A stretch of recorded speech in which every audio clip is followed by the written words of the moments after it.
Day 11న housemates అందరూ యాక్టివ్‌గా లెగుస్తారు. ఇక నైనిక, సోనియా, కిరాక్, సీత, నిఖిల్ వీరందరూ కూర్చొని ఉంటారు. ఇక సోనియా నిఖిల్ తల నిమురుతూనే ఉంటుంది. ఇక అంతలోనే నైనిక, నిఖిల్ నువ్వు వెళ్ళిపోతే నేను బాగా ఫీల్ అవుతా, నీతో ఎమోషనల్‌గా కనెక్ట్ అయిపోయా అంటుంది. అంటే ఏంటి నిఖిల్ వెళ్ళిపోతాడా ఇప్పుడు అంటూ ఆహాహా నవ్వుతుంది. ఇక అంతలోనే సోనియా అంటుంది వెళ్ళిపోతే వెళ్ళిపోని, నాకు ఫుడ్ కూడా తినిపించడం లేదు వెళ్ళిపోని అంటూ సోనియా అయితే జోక్స్ వేస్తూ ఉంటుంది. అంతలోనే తనకి కాఫీ తాగాలనిపిస్తుంది. నేను కాఫీ తాగుతాను, నేను లెగాలి అంటే అదేంటి నాకు కాఫీ పెట్టి ఇవ్వవా, నేను లేకుండానే నువ్వు తాగేస్తావా అంటూ నిఖిల్ అయితే ముద్దులాడుతూ ఉంటాడు. ఇక ఆ మాటలకి పర్లే నువ్వు లేకపోయినా నేను తాగుతా అంటూ సోనియా అయితే అక్కడి నుండి లెగుస్తూ ఉంటుంది. అంతలోనే విష్ణుప్రియ వస్తుంది.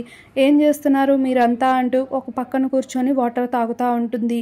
ఇక కిరాక్ సీత నాకేం లేకపోయినా పర్లే కానీ అన్నం పప్పన్నం ఉంటే చాలు నేను బ్రతికేస్తా, అది రోజు తింటూ అంటూ ఉంటుంది. ఇక అంతలోనే మణికంఠ అవునా నేను మాత్రం నాకు వేరేవి కావాలే అంటూ మణికంఠ జోక్స్ వేస్తూ ఉంటాడు. ఇలా ప్రెజెంట్ అయితే మార్నింగే హౌస్మేట్స్ అందరూ తిండి కోసం మాట్లాడుకుంటూ నవ్వుకుంటూ ఉంటారు.